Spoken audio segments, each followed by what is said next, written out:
ஸ்ரீமதே ராமானுஜாய நமக. ஆண்டாள் திருவடிகளே சரணம். நமஸ்காரம். 28வது பாசுரத்தில் உந்தன்னை பிறவி பெருந்தனை புண்ணியம் யாமுடையோங்கிற வரிகளை இன்றைக்கும் நாம் அனுபவிக்கலாம். ஆடை ஆபரணம் பிரசாதத்தோட விரதத்தை பூர்த்தி பண்ணிட்டார்கள். கண்ணனோட பரஸ்பர அனுபவமும் கிடைச்சுடுத்து. அதனால ஆண்டாள் நன்றியை தெரிவிக்கிறார்.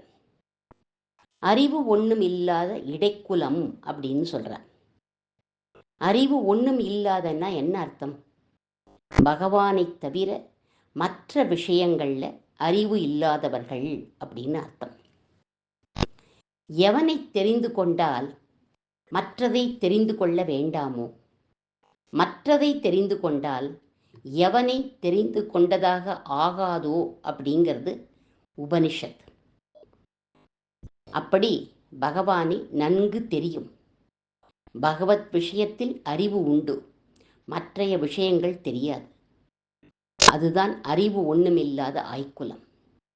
நாங்கள் ஏதாவது அபச்சாரம் பண்ணி இருந்தா கண்ணா எங்களை மன்னிச்சுடும்.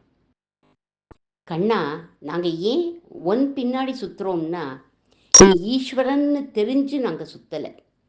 நீ எங்களுடைய வீட்டு பிள்ளை, அழகன். நீ உன்னோட சிரிப்பு எங்க நெஞ்சிலேயே நிற்கிறது. பிரகசிதம் பய பிரேம வீக்ஷணம் விகரணஞ்சதே தியானமங்களம். உன்னுடைய பிரேமை, உன்னுடைய சிரிப்பு, உன்னுடைய அழகு, இவைகளை நினைச்சு நினைச்சு கண்ணீர் விடுறோம் கிருஷ்ணா அப்படிங்கிறார்கள் கோபிகைகள். குச்சேலன் கண்ணனுடைய கருணையை நினைச்சு நினைச்சு கண்ணீர் விடுறார். அர்ஜுனன் கண்ணனினுடைய சௌலபியத்தை நினைச்சு நினைச்சு கண்ணீர் விடுறான். இப்படி ஒவ்வொருத்தரும் கிருஷ்ணனுடைய ஒவ்வொரு குணத்துக்கு ஆட்பட்டு கண்ணீர் விடுறார்கள். எங்கள் குலத்துல வந்து நீ பிறந்தையே, நாங்கள் புண்ணியம் பண்ணவர்கள். அப்படி நீ பிறந்ததுனால உனக்கு பெருமை கிருஷ்ணா, எங்களுக்கு புண்ணியம். எங்க புண்ணியம் யாருக்குமே கிடைக்காது. ஏன்னா நீ அவதரிச்ச காலத்திலேயே நாங்களும் பிறந்திருக்கோமே, அது உன்னுடைய சங்கல்பத்தினால. பூதனையும் பிறந்தார், அக்ரூரரும் பிறந்தார், வித்துரரும் பிறந்தார். ஆனா இவாளுக்குள்ள எவ்வளவு வித்தியாசம்! அக்ரூர மாலாகாராதி பரம பாகவதான் கிருத்வா அப்படிங்கிறது பாகவதம். இவர்களை பாகவதாளா ஆக்கினான் கண்ணன் அப்படிங்கிறது. கண்ணன் கோகுலத்தில் இருந்த காலத்துல கம்சனால அனுப்பப்பட்டவர்கள் ஒருத்தர் கூட திரும்பி போகல, எக்ஸப்ட் அக்ரூரர். இவள்லாம் துஷ்டர்கள். கண்ணனோட கலந்து விளையாடின கோபிகைகள்லாம் புண்ணியம் பண்ணவா. கண்ணனை ரசோவை சக அப்படிங்கிறது வேதம். என்ன அர்த்தம் இதுக்குன்னா, ரசஸ்வரூபனாக கோபிகைகளுக்கு, கோபச்சிறுவர்களுக்கு தன்னுடைய அனுபவத்தை கொடுத்தான் கண்ணன். அனுகிரகம் பண்ணான் அப்படின்னு அர்த்தம். கோபச்சிறுவர்களுக்கு எப்படி அனுகிரகம் பண்ணான்? யமுனை ஆத்தங்கரையில வட்டமா உட்காண்டு இடைச்சிறுவர்களோட சாப்பிட்ட அழக பாலகேளி அப்படின்னு அற்புதமா வர்ணிக்கிறார் சுகபிரமரிஷி. நடுப்புற கிருஷ்ணன் உட்காண்டிருக்கான். சுற்றி குழந்தைகள் அவனையே பார்த்துண்டு அன்னத்தை சாப்பிட்றதுகள். இன்னைக்கு என்ன இவ்வளவு ருச்சியா இருக்கே அப்படின்னு தோன்றது. அவ எடுத்து சாப்பிட்டது பக்கத்து பையனுடைய அன்னம். கையில எடுத்த சாதம் தன்னோடது இல்லைங்கிறது கூட தெரியாம கண்ணனையே பார்த்துட்டு சாப்பிட்டா ருசி நன்னாதானே இருக்கும். கண்ணனும் இதை பார்த்து ரசிக்கிறானாம், சிரிக்கிறான் கண்ணன். அப்படின்னா இவா சாப்பிட்டது தயிர் சாதமா? இவா தயிர் சாதம் சாப்பிடல. வேதம் சொன்னபடி அகமன்னம் தான் இது. இதுவன்றோ புண்ணியம். யாருக்கு கிடைக்கும் இந்த புண்ணியம்? யசோதை, தேவகி இவாளுக்கு கூட கிடைக்கல இந்த புண்ணியம். கோபர்களுக்கும் கோபச்சிறுவர்களுக்கும் கோபிகைகளுக்கும் தான் கிடைச்சது. புண்ணியம்னா என்ன? புண்ணியம் யாம் உடையோம்னு சொன்னபடி பூர்ணனான கண்ணனை பெறுவதுதானே புண்ணியம். பூர்ணமதக பூர்ணமித பூர்ணாத் பூர்ணமுஷ்யதே பூர்ணஸ்ய பூர்ணமாதாய பூர்ணமேவா வசிஷ்யதே. இத்தகைய பூர்ணன் எல்லார் குடிசைக்கும் போவான். எல்லாரும் வா வா வான்னு அழைச்சு அமுது சமர்ப்பிப்பார். வருந்தி வருந்தி அழைக்கிறவளுடைய கிரகத்துக்கு போவே மாட்டான். யார் யார் வருந்தி வருந்தி கூப்பிடுறாளோ அவள் கிரகத்துக்கு போக மாட்டான். ஆய்ச்சிகள் தாம்பு கயிற்றாலும் கம்பையும் கொண்டு கட்டினாலும் விரட்டினாலும் அங்கே தான் போய் நிற்பான்.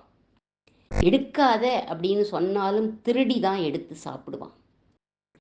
துரியோதனன் கண்ணனை பார்த்து போயும் போயும் விதுரன் வீட்டில் போய் சாப்பிட்டியே, இடைச்சி வீட்டில் போய் சாப்பிட்டியே அப்படின்னு பரிகாசம் பண்ணுறான், ஏளனமாக பேசுகிறான். விதுரர் வீட்டு குடிசைக்கு போனான் கண்ணன். விதுரர் எப்படி வரவேற்கிறார்? கண்ணனுடைய கையை பிடிச்சுட்டார். கல்பக விருட்சம் காமதேனுன்னு எல்லாம் சொல்கிறார். எனக்கு அதெல்லாம் தெரியாது கிருஷ்ணா. மனசில் நினச்சா அதை நடத்தி வைப்பவன் நீ அப்படின்னு தெரியறது எனக்கு இதிலிருந்து. என் ஹிருதயம் எப்படி ஆனந்தப்படுறது தெரியுமா? நான் சொல்லித்தான் அதை தெரியணுங்கிறது இல்லை. உன்னுடைய பிரியத்தை பார்க்குற போது சந்தோஷமாக இருக்கு கண்ணா. என்னோட தகுதியை பார்க்குற போது நீ திருவடி சாத்திர இடமா இது? அத்தகைய ஒரு இடத்துலையா நான் இருக்கேன்? ஏதோ தங்கிண்டு நாம சங்கீர்த்தனம் பண்ணுறதுக்கு இருக்கட்டும்னு ஒரு கொட்டகா போட்டுண்டு உக்காண்டிருக்கேன். இது இவ்வளவு பாக்கியம் பண்ணியிருக்கும்னு நான் எதிர்பார்க்கவே இல்லை கிருஷ்ணா அப்படின்னு சொல்கிறார்.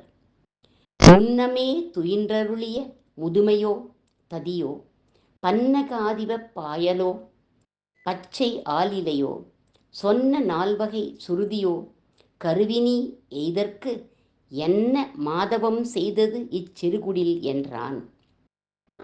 முன்னமே துயின்றருளிய முதுமையோ ததியோ, சேஷ பரியங்கத்தில் க்ஷீராப்தியில் பள்ளி கொண்டாயே, அப்பேற்பட்ட திவ்ய தேசமா இந்த குடில்?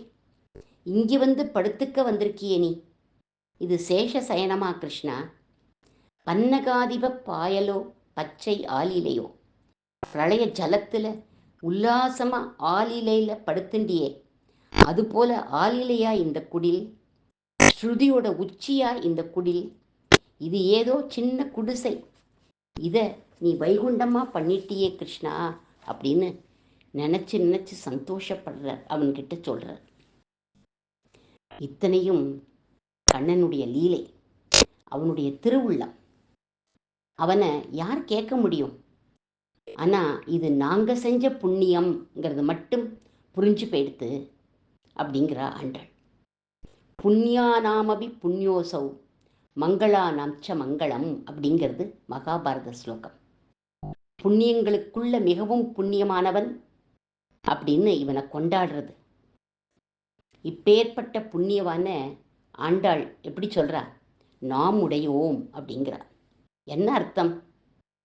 அவன் இருக்குமிடம் சென்று ஆசிரியிக்க வேண்டாதபடியான ஏற்றத்தை உடைய நாங்கள் அப்படிங்கிறார். நினைத்தபடி விநியோகம் கொள்ளலாம்படி கை புகுந்த உன்னை உடையோம் அன்றோ நாங்கள் அப்படிங்கிறார். எப்படிப்பட்டவன் இவன்னு ஸ்ரீ ரங்கராஜஸ்தவம்ங்கிற சோஸ்திரத்தில் ஸ்ரீ பராசர பட்டர் சொல்கிறார். உபாதத்தே சத்தா ஸ்திதி நியம நாத்யைச்சிதசிதௌ ஸ்வமுதிஷ்ய ஸ்ரீமானிதி வததி பாகைபனிஷதி உபாயோபேயத்வே ததிக தவ தத்வம் நது குணௌ அதஸ்த்வாம் ஸ்ரீரங்கேஷய சரணம் அவ்யாஜமபஜம். இதில் பராசரப்பட்டர் சொல்கிறார், ஸ்ருதி ஸ்திதி லயம் முதலிய காரியங்களால் சேதனா சேதனங்களை தனக்காக சுபீகரிக்கிறான் ஸ்ரீமன் நாராயணன். உபாயமும் உபேயமும் அவனே. அப்படிப்பட்ட உன்னை சரணமடைகிறேன் அப்படிங்கிறார் பராசர பட்டர் இந்த ஸ்லோகத்தில். இப்பேற்பட்ட சர்வேஸ்வரனை, பரபிரம்மத்தை நம்ம ஆண்டாள் எப்படி சொல்கிறா? உந்தன்னை அப்படிங்கிறார். கோகுலவாசிகளான நாங்கள் ஒன்னை புண்ணியமாக பெற்றோம் அப்படின்னா ஆண்டாள்.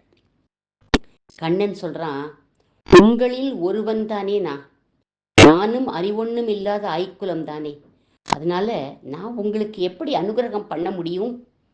அதனால நீங்கள் என்ன பண்ணுங்கோ, வைகுண்டத்தில் உள்ள சீமன் நாராயணனை போய் கேளுங்கோ அப்படின்னு ஒரு ட்விஸ்ட் வச்சான் கண்ணன். இந்த ட்விஸ்ட்டை குறை ஒன்றும் இல்லாத கோவிந்தான்னு அழைச்சி உன்னுடைய மேன்மைக்கு குறை இல்லை அப்படிங்கிற ஆண்டாள். அந்த குறை ஒன்றும் இல்லாத கோவிந்தாவை விரிவாக அடுத்த வாரம் நாம் அனுபவிக்கலாம். ஆண்டாள் திருவடிகளே சரணம்.